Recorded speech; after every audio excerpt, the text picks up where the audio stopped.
देख रहे हैं मिरर मीडिया और मैं हूं आपके साथ प्रिया पांडे। मंगलवार को राष्ट्रीय बेसहारा दिव्यांग वेलफेयर फेडरेशन की ओर से अंचल कार्यालय में हो रहे भ्रष्टाचार, घूसखोरी, अनियमितता एवं प्रताड़ना के खिलाफ दिव्यांग जनों द्वारा अनिश्चितकालीन भूख हड़ताल किया गया, जिसमें हड़ताल कर रहे लोगों ने यह बताया कि अंचल कार्यालय उपायुक्त के दिए निर्देशों का उल्लंघन कर रहा है।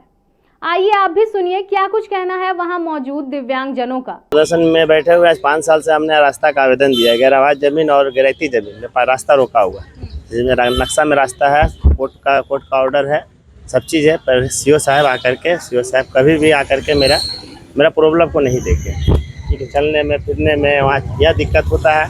दोनों आदमी हम लोग परिवार हैंडीकैप दोनों हम लोग हैं, परिवार हम दोनों आदमी हैंडीकैप हैं। आज तक ले 5 साल से आवेदन देते देते थक गए हैं, आज तक ले कार्रवाई नहीं हुआ। लास्ट में हम लोग धरना प्रदर्शन के लिए विकलांग अथी में बोले कि चलो धरना प्रदर्शन करते हैं, शायद सीओ साहब सुन ले। आगे जनता दरबार गए थे? जनता दरबार 5 बार गए हैं। एक बार वहाँ से कुछ नहीं, खाली वहाँ से सीओ साहब के पास कागज आता है और बस वहीं पर ही आके कागज कर्मचारी पर तक जाता है, ज़्यादा कर्मचारी तक कागज जाकर वहीं जाता है। तो मतलब क्या लग रहा है कि ये सीओ साहब जो है वो डीसी के आदेश का पालन नहीं कर रहे हैं? हाँ, वही हो रहा, वो तो रहा है, जिससे पालन नहीं हो रहा। डी साहब तो बोल दे रहे जाके जांच करो, यहाँ कुछ हो ही नहीं रहा। कागज रद्दी के भाव में फेंका जा रहा है, यही चीज़ हो रहा है। कारण है कि हमारे हिल कॉलोनी झोपड़पट्टी रेलवे अस्पताल झोपड़पट्टी में सेविका पद के लिए चयन खाली है, जिसको संचिता भगत जो CDPO है बिना सर्वे किए हुए, जो कि उसका नियम है हर 6 महीना में सर्वे करना। 5 साल से जो ये कार्रवाई चल रहा है वो है सो हमेशा बिना सर्वे किए बाहरी आदमी को घुसाने की कोशिश किया जाता है पैसे के बल पर, जो कि वहाँ हरिजन टोला का चीज़ है, हरिजन टोला का ही होना चाहिए। और वो नहीं सुन करके जो कि कार्यालय में जांच NAP डायरेक्टर इंदू रानी जो थे DRDA के, उन्होंने भी जांच किया और DSW भी जांच किया गया अपने स्तर से 2020 में 22 में, जो कि वो पाया गया बाहर घोषित, उसे बाहर घोषित किया गया। फिर भी ये पेपर को देखते हुए भी उसके दरकिनार किया गया और पैसों के बल पर उसे बीच में लाने का काम करता है। मुख्य मांगे ये है, दूसरा मुख्य मांगे है कि इनका रास्ता जो है 5 साल से ये CO जो है दौड़ा रहा है। हमेशा जब आवे हर समर्था का भी है, DC का भी है, सब चीज़ का ऑर्डर है, लेकिन इन्होंने कभी उस लैंड पर नहीं गया और दबंग लोगों से पैसा ले करके इनका काम है, जो पैसा दिया उसका तरफ हो जाता है। ये इनका नाम है सुरेंद्र साहब, जो कि मनीटाड़ के रहने वाले हैं। वहाँ आप जाइएगा, कोई अगर बीमार पड़ जाएंगे तो उसको निकालने के लिए निकालते वो कहीं मर ना जाए, लेकिन निकल नहीं सकेगा। एक अर्थी भी रास्ता नहीं निकलने का, जो वहाँ से एक अर्थी को निकाल सके, ऐसा रास्ता है। तो उस जगह को घेर दिया गया। कोई रिस्पांस मिला है? कोई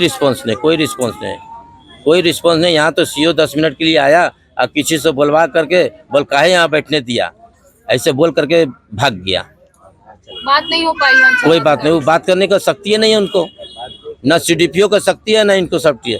CDPO को हमने तो चैलेंज किया था कि हम 50 लाख रुपया का जुर्माना करते हैं, 1-2 रुपया का नहीं, 50 लाख का। सर्वे रजिस्टर आपके पास, सर्वे रिपोर्ट आपके पास, आप सर्वे रजिस्टर को सही साबित कर दीजिए, हम 50 लाख नहीं तो आपको त्याग पत्र देना होगा।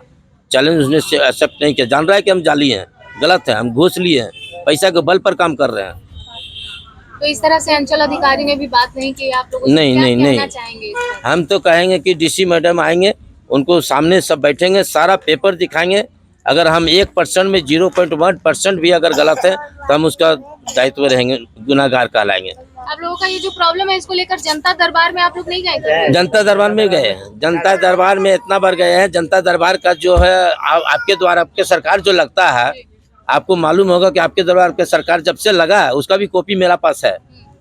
कई बार लगा है, जो आज तक उन्होंने काम नहीं किया, और जो दलालों के द्वारा पेंशन तुरंत काम कर देता है बिना फॉर्म भरे। उन लोगों को टिक 10 गो ऑपरेटर रखा दलाल। मतलब DC ऑफिस में भी आप लोगों का काम नहीं हो रहा है? नहीं DC मैडम भी काम नहीं कर रही? नहीं, DC मैडम कहीं नहीं, DC मैडम तो ऑर्डर करती है, लेकिन यहाँ के लोग नहीं करते हैं।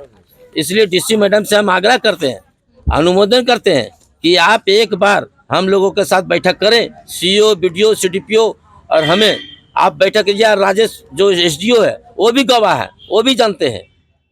SDO साहब को भी बुलाइए और देखिए, हम कागज के आधार पर उनको 0 नहीं कर दिया तो फिर बेकार है। दिव्यांगजनों द्वारा शुरू की गई यह अनिश्चितकालीन भूख हड़ताल यह साफ संकेत देती है कि प्रशासनिक स्तर पर गंभीर खामियां मौजूद हैं। यदि संबंधित अधिकारी समय रहते इस मामले पर संज्ञान ले लेते तो आज यह स्थिति नहीं देखने को मिलती। बहरहाल अब देखना यह होगा कि धनबाद प्रशासन दिव्यांगजनों की आवाज कब तक सुनता है और कब तक उनकी मांगों पर ठोस कार्रवाई होती है।